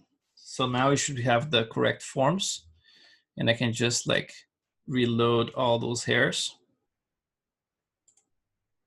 Nostril hair, stubble, lower lashes, upper lashes. The lower lashes are a tricky one, because what I did, I actually did a transplant. So basically, like I re-imported them, I exported them. I don't know if I show you guys, but if I didn't, it's in the videos from the past class. Actually, I have some there. I actually, when I select something like this, you can always use preset and export. I think I did for you guys. And then export that I have as a backup, right? So if you don't change your UVs, for example, or the forms, you can either use like based on the form of the UVs, you can actually re-import it anytime. So when I imported this guy here, that's the lower eyelashes, instead of being locked inside of the selection I had, that was basically what I did originally, now it basically like opened up and the selection wasn't affecting it anymore, right? So that means I can add like eyelashes anywhere I want. But he added like incredible sluggish speed to the whole process. You know, it's like it became like much slower than it should, and it's just with this one here. So I might have to redo my bottom eyelashes or do something about it. You know, but this is basically what I have so far. So I have my stubble in there. I have the peach fuzz everywhere with a little bit of a wiggle, right? Then I have my eyelashes in there. Still a little, the bottom one's a little bit too even. Some of them are too close together because of the clump settings, but I can actually use the freeze, right? Like I can select just one like that and just like really change the direction, you know, so I can and add a little modifier in there. See, I have peach fuzz around there that I have to eliminate. So this entire area has to, you know, it's like to be very flashy and empty. So I have to eliminate them from there. And then the eyebrows are still in progress, as you can tell. And so I have a lot of hair now everywhere. So let's see the shaders. Let's plug some of those maps that we just got here. So let's see what I have for the shader here. Let's source it to here. And let's maximize, select everything, F, frame it. And then this was my test. So basically, like I started with a test, you know, shader that I was just testing the little micro displacement from Jason. And then I actually just like forgot to rename it. I can just like gray skin to something like that. So I can actually show you those. But first, let's plug the maps we just exported from ZBrush. Let's start with this displacement. We don't have it done just yet. So the specular, so let's click that one. And then let's get the specular map from here, spec 25. Done. The bump height 6 is gonna go all the way to 25. So bump height. And we have the texture map that we are not gonna change anything at this point. And then another spec here. So let's get this spec again. And the reason I have like two different instances of the same map instead of like plugging the same map into slots is that I want to have control independent from each one of them. So, and then I have the cell noise in there, right? But let's see if ZBrush finished the job. Still working, I think. No, actually it finished. So 6 minutes and 35 seconds. Incredible, right? To export 70 million polygons, basically worth of information. That's why HD rocks, man. So displacement. So let's plug the new map in here for the displacement. And that's right there. Displacement map. And then everything else is correct. Okay, so now let's explore this shader network. I'm not gonna say like it's perfect because every time I render something, I keep tweaking it forever, right? But in relation to the previous shader that I shared before, you can actually compare and see what changed in here. So if I click the main shader, let's look at what I have. So let's copy this tab. And so you can see it right here. Again, base, you don't use that.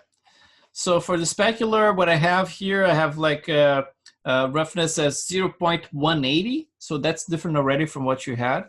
And 1.55 for the index of refraction. And then for the height, I have, let's see, I have this map, like actually for the weight, right? For the, I have this map here. So basically like the map that's plugged in there is the specular, but then let's see the color balance what I have. It's all default, so basically like I'm using the same stuff. So the specular is pretty much default. So this is the first one. So the transmission we are not going to use. Subsurface, this is different from last time. I actually exaggerate the scale. So in those renders that you saw, the recent ones, it went from 120, I believe, or 110 to 150 for the scale. I wanted to get more scatter in some of the bigger folds, and it wasn't quite doing it. So that's the scale that I found. And then for anisotropy, it's like 120 right now. And then for the subsurface color is the color itself, right? Like the color map, just with that little node that we talked about, that the remap color. And then I'm actually switching, let's see, actually just the exposure. I'm cranking the exposure just a little bit. So from 0 to 0.1. And color gain is slightly towards the yellow here. Instead of like white, it's a tiny little bit towards yellow orange. So that's the values I have in there. So it, obviously it's going to depend of how you painted your map. If it has a little bit too much red or something, you know, it's like maybe you don't need to do that little tweak in there, but I'm actually correcting it a little bit here in Maya. I normally do that kind of stuff. So, and then the last one here for the subsurface would be the radius. That's the one that we are not using before. Remember, we had just a color plugged in there by default. So I plugged basically a copy of the same color map in here. And then you can tell right there. So like this is the texture map. But then I tweaked it here. So I use that little color gain instead of like white. That's the color that we have by default. I'm actually using this color here, right? So it's more towards the peach color. So basically like it shifts towards that. But then if that doesn't do the trick, normally you can use the offset as well. So instead of like black, so the default is like white for the color gain and black for the color offset. So I'm actually using this one at the full intensity, and this one is the same color, but just like this more like a darker, you know, it's like just bringing the slide down. So basically like starts with the same color, and then you bring it down. I'm just undo here so I have the exact same value I had before. Oops. Okay. I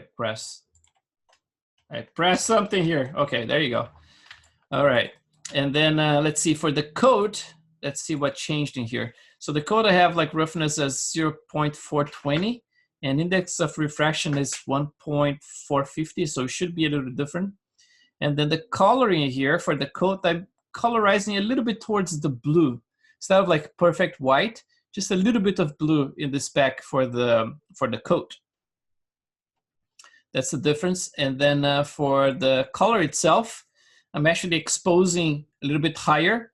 So let's see, color gain, it's white, completely white, so it's not blue. And this one, yeah, it doesn't have an offset either, so it's like black and white. It's just exposure that I'm cranking a little bit more. Instead of like 0, I'm cranking to 1.614 to get a little bit extra spec to it. There's another way to do this would be basically like cranking the index of refraction here. You could get something similar as well. But, you know, it's a combination of the two that I normally use. So that does it. And then for the geometry now, the bump height, right? I'm using the suggestion from Jason Hill. He was using the cell noise, and I never used this one before. It was actually, I didn't know it was there. So I found it under the Arnold nodes, and then I plugged it. And then my settings are a little bit different from his. I have the alligator plugged as well.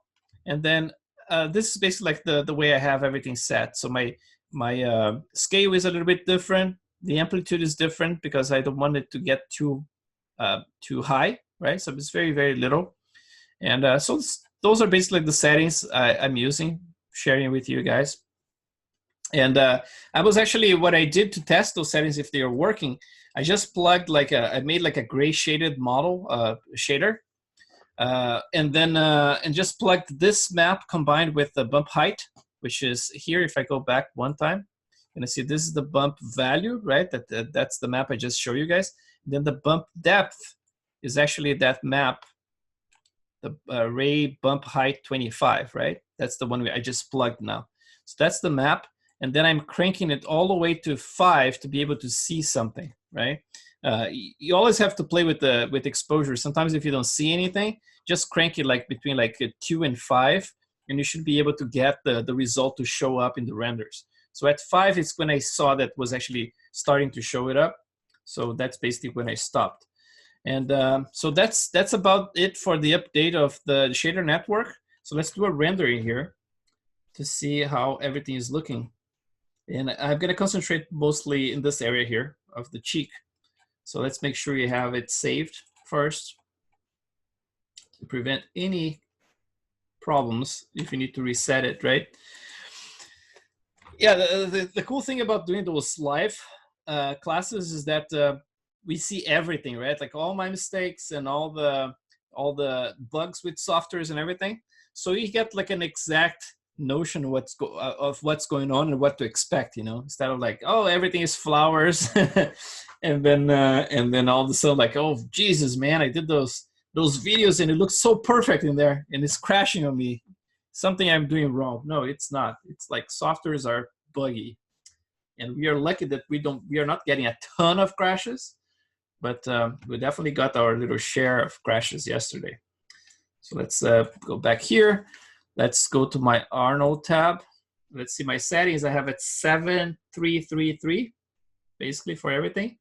My filter, it's 1.6 now, because at 1.2 was getting too crunchy, too you know, it's like too sharp. Actually, I can go to 1.8. I don't want to see too sharp. If I want more sharpness, I can do it in post. And then I'm using the auto bump in SSS. So basically, like that means that anything that's like super high resolution detail, it's a scattering instead of like just relying on this, the subsurface scattering, right? So that adds some, you know, some more time in the render, but it's fine, you know. It's like at least like it pays off because you can see a lot of the detail. So let's see this render here. Now that we have it saved, let's try to render something and see if it's going to do it or if you're going to have to reload the entire scene. And I want to see that little piece in there.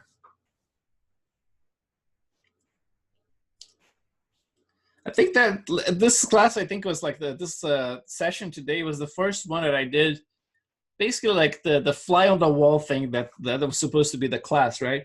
Because that's exactly my process, you know. It's like I look at the render, I compare it to my references, and I see all those things that are missing. You know, it's like from likeness to specular levels to texture color. The only thing I didn't change today was basically the color, right? I kept the same color, but everything else I tweaked a little bit. And then I keep doing this, you know. It's like I do this render, I'm gonna do probably like this render now, I'm gonna leave it render for probably like about a half an hour I think it takes to render. I don't think I have lights here. Be easier to render something with lights. So let's do this. Let's go to my outliner, and I have my, let's see, lights. Where is it? Umbrella. So those two umbrellas, and this is the shade, the lighting setup they're going to be sharing with you guys pretty soon. So basically, like to get that kind of result. And then I have my, where is the lighting? Oh, right here, lights, a studio light. So that's the one, that's the back one. So it's basically like a gigantic softbox and then two umbrellas, large umbrellas. That's basically like a, if you're photographing in an actual studio in real life, that's basically what it would be. Gigantic softbox and then two umbrellas. And the exposure of the umbrella is basically like one, I think the left one, it's at full intensity. And then the right one, I think is, I don't know if it's like 2/3 or maybe like half of the intensity. Kind of looks like 2/3, doesn't look quite like half, but I can check for you. So I can see it's rendering.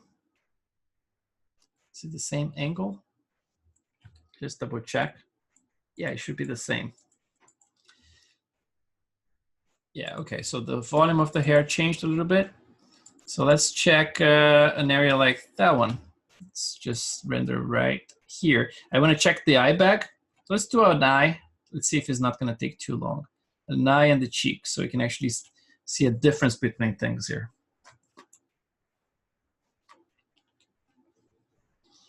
I hope it's not going to take too long, but the first time it goes around, it has to load all those maps into memory. But then once it's it's loaded, and next time you know, it's like it goes much faster to render. Let's see, it's still loading those maps on the fly. And what can happen, I mean, like I have 96 gigs of RAM in here, so my map's gonna load fine into memory. But if you guys are having trouble, you might have to actually go for TX maps. So it actually breaks everything into tiny little tiles at render time. And or you have to reduce to 4Ks, you know, which would be a shame, because to get like all the super fine detail from the HD, it would be nice to get the 8K maps, you know. So this is the area we have right there. Let's see how this turns out. Yeah, it's not gonna take too long, I guess.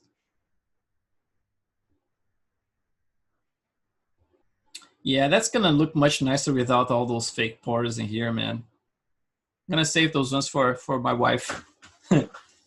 And just like I wanted, I'm getting a little bit shinier with the eye bags now, which I kind of wanted that effect. So I got that by reducing the bump height, right? By painting black in there or darker. So that's looking nicer.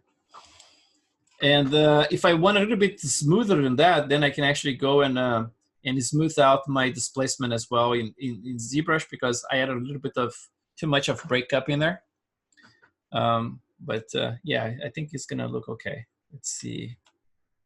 One there.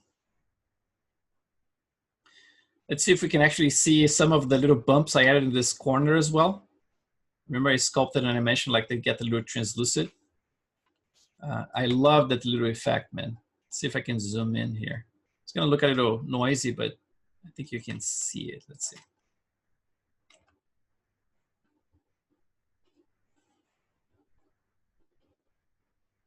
And the effect you want for the skin is when you zoom in into the skin, it has to look like almost like gel, right? Like if you look at the those super high resolution pictures we saw from that website, it looked like very close.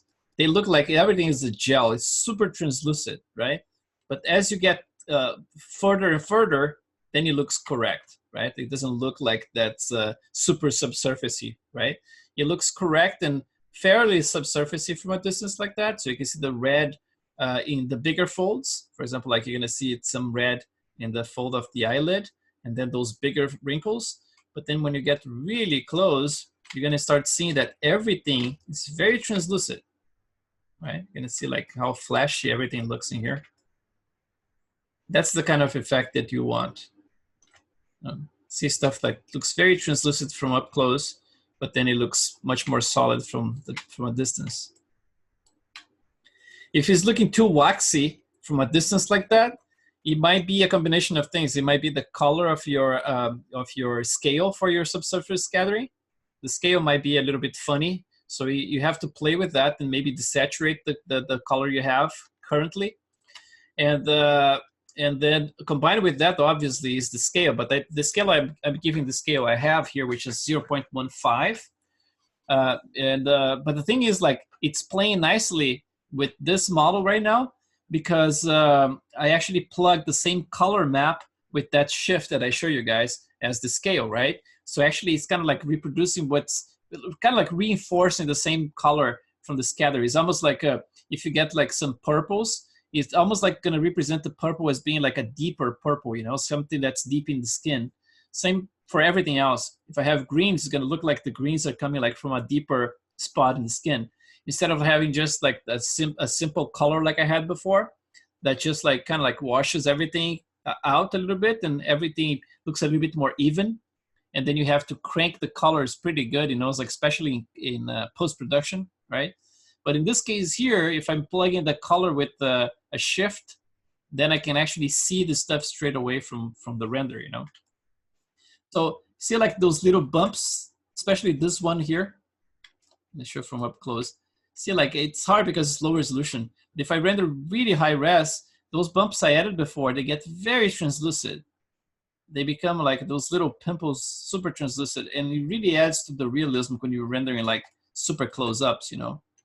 So yeah, I think Still, like the map, I was planning to have like those bottom eyelashes a little bit lighter. Still, some of those are not getting too light. You're gonna have to actually really go to town with that and get some of that a little bit blacker in my map. And I have to remove the peach fuzz from the eyelid for sure. It's kind of like blocking some of the speck that I was supposed to be getting there. Let's see what we get here. And this area here looks much better now. So basically like just that little tweak that we did there, right? I eliminated most of the pores in there, reintroduced some of the pores in this area here. For this specific reason, I knew that the light would be hitting from the side like that. And I wanted to get to like break up the silhouette. So I got like those deeper pores in there. Some of the ones I sculpted by hand are there, you can see.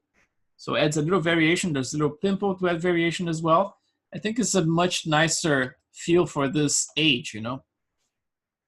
But obviously that was kind of like a quick pass that I'm gonna be tweaking more and more until I fall dead for the next couple of days. But yeah, I think it's working much nicely. Eyelids. So yeah, that's the only way you have to actually see if your model is working, what's needed, right? Is to actually keep doing like constant renders. You don't need to go like super high res with anything. Use like, I don't know if your computer is slow, use maybe like lower samples, maybe instead of like a 7,353 like I have right now, you can try something like 5,222, you know? It's gonna be much more noisy, but at least you can run your renders and see most of the stuff in there. Because there's no way to judge things without the renders, you know? And if it's working in the renders, then it's gonna be, you know, it's gonna work all the way through. Let's just open my Photoshop here. And see, I think it crashed last time. Because like I said, every single software crashes. And then, yeah, so those are basically like a post-production, right? So what I'm gonna do here, I can do just as a test for you guys to see what I'm doing for my post-production. I'm gonna be doing this probably at the last day, but let's get this, let's say file, save image, and I normally save as EXR. So I'm gonna save as G, and then let's put 1 here. Save this guy. And then let's bring it to Photoshop. G. So a few things I do when I bring the, first like alpha as channel, right? Like instead of transparency. So I'm gonna get that one. So that's basically the original one. So the first thing I do, I convert to 16 bits. So go to image mode and then 16. I have a little, and then here under 16, you see the color change. It gets very wacky. Is because the default is local adaptation. You can just switch to exposure and gamma, and that should fix it. And then here, I have actually some actions that convert for me to a little conversion there. But I'm going to do everything manually so you can see what I'm doing here. And then there is this plugin here I showed in the past class. If you guys are not familiar with, it's very cool. It's called Alien Skin Exposure 2. And probably now it's Exposure 4 that they have already. So it's like they updated a couple of times since I bought it. And it's cool because it has all those filters, you know. It's like, and you can actually tweak everything. It's kind of like a mini Lightroom. And so this one is basically bringing the last filter that I used, which is saved here, the preset saved. And then this is under Ray. So I have like this one and this one. So they're slightly different. And so if I turn it off, that's the difference in here. It's very subtle. Actually, I'm gonna apply it. I'm gonna just bring it to here. And you can see the difference in this area between this and then without the filter. Holy moly, what's happening here? Let's get this one. So between this and this, right? That's the difference. It has more saturation. It has a little bit of glow applied to it. And the specular is getting shifted towards blue a little bit more, right? Maybe there's a tiny bit of, I think, sharpness, right? So normally the passes I do is basically something like that. I use that filter to help me like before I post anything online, right? So I do something with that. And then the next step is to go to the filter here and go to the lens correction. And then I have something like, you know, a little chromatic aberration, right? Just a little bit. So I have some presets. You can save the presets in here. I have this 4. It's very strong. So it's kind of like cranked all the way. I'm going to bring it to half of that. So like probably like 30 something here. And then 30 something here. A little bit less here. And just like save that. So it's very, very little effect, you know, it's like it's very subtle, but it really adds to it. And then the reason why this doesn't look that much realistic right now, it looks a little bit too sharp, is because I'm not using depth of field, right? And for those renders here, I was actually using plenty of depth of field. So that's why you get this nice effect, you know, it's like with the nose and the ears and everything, right? And even the cheeks in here. So the next step for me is to do some renders with the depth of field, but I'm gonna be tweaking my hair probably tonight, so that's not what I'm gonna do. Gonna be doing. But for the depth of field, if I mention okay, if I can just repeat a little more, or if I didn't, so it's new for you guys. But so view, select camera, and then if you go to the perspective camera here, I'm pretty sure I spoke about it before, but let's go back, and then scroll down all the way to Arnold. And then you're gonna have your settings for, oh, by the way, it's actually rendering in the background. I didn't save that one. Let's cancel it. I'm gonna do a full render next. And then just turn on the depth of field in here. And the thing I always check, for example, is like, what's the position, right? Like what's the distance to do the depth of field? So basically like the distance I'm gonna be checking is the iris. So the iris has a center pivot. So it's right there, right? So that's the iris. If I click this one, it's gonna show the pivot right there. And then the other eye has this iris here, right? So I'm gonna be basically like focusing right there for my camera. So that basically like the distance from the camera here says 4489. To bring that menu up, let's see, I think it's display, heads up display. So basically like object details. So that one brings it up. So, you know, display, heads up display, and then go to object details. So that's the distance between the camera and that object. So it's 4489. 4489. So that's basically what I'm gonna put here, 4489. I'm gonna right click and then set key. And then the aperture size here is actually at 1. And that's extremely high for this distance here. If it's a super close up like that, I would say like maybe like 0.2. It's a good number because it's gonna be very blurry. Probably the nose is gonna be blurry as well. But at least like you're gonna get a bigger area, right? That you focus actually. And then, so I can see the area I'm rendering here actually. I'm just gonna go to view and then camera settings and then the resolution gate. So that's basically what I'm gonna be rendering inside of this square. And then for the render settings, I'm actually using a square for the resolution all the way here. So it's like 1200 by 1200. And yeah, basically like a square. And that's taking in my machine here about, I think like 33 minutes just for the side one. That was a little bit, I think this one should take close to 1 hour to render. So while the videos are processing, I'm probably gonna do a render of it just to check things out.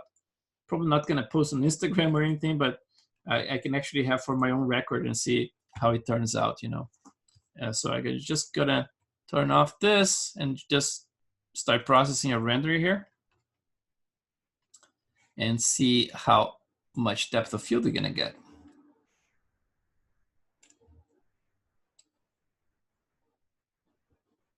Let's see, 1:1.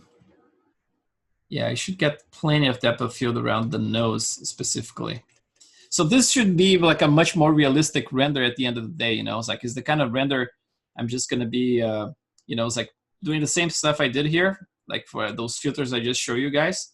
and then it should look more like something like this. You know, this one rendered with depth of field, you can get a lot of very cool detail on the sides like that. But obviously this area was messed up because the pores is too strong. So the next one should have more specking here, less detail in there, and should look nicer overall. Actually, I managed to correct this stuff in his nose. So this stuff in here, you see like those little crunchy dots in there. This is actually stubble. It turns out that I forgot to unmask the inside of the nose. And when I did the, you know, it's like when I assigned the stubble, I assigned to inside of the nose as well. So like I said, because I'm so afraid of the, you know, it's like just painting density, what I did, I actually just like turned them into basically like super thin and then and super small at the same time. So they are kind of like, they're not visible at all. They just like shrink all the way to nothing inside of it. So in the next renders, we're not going to see like something like that. It should look nicer. And then the stubble here, at this point, I didn't have any direction happening. So I actually managed to actually brush them down a little bit. So you're going to have a little bit more of a direction now. I might actually eliminate some of them from this area. They look a little bit too close. And obviously eliminate a lot of those pores too close to the lips in here. I'm going to blend them out. Hey, yes. Do you mind in the next class maybe showing us the shader of the teeth? Oh, the teeth? Yes. Yeah. Yeah. Yeah, I'm not actually exploring too much of the teeth because, you know, it's like normally people don't have open mouths and stuff. And since I modeled them, you know, it's like, why not, right? I'm just, I can just open and show you how I have it set up and show like in ZBrush as well, how I sculpted them. At this point here, those ones are rendering without any displacement. I'm just exporting like a 1.2 million polygons model, high res and without displacement, so I can actually, you know, it's like, I don't know why, but it would take a little bit longer to export the displacement because it's non-HD. I think that's why I did it. But yeah, totally fine. I can open it tomorrow and then show you how I have it plugged. I have a transparency map plugged at the bottom, and then some color variations and stuff. There is also the transparency I'm using. I'm using kind of like a, how you call it? It's kind of like a subsurface scattering for the transparency, you know? Kind of like it's a diffuse transparency. It's kind of like it look very milky. So I think that's what I'm using there. But I can open tomorrow, I'm sure, definitely. Thanks, Chris. Yeah, no problem. Mikasa Sukasa, man. Anything you guys want to know? For example, like if you saw any of my previous models online and you're curious about how I did a certain thing, just let me know.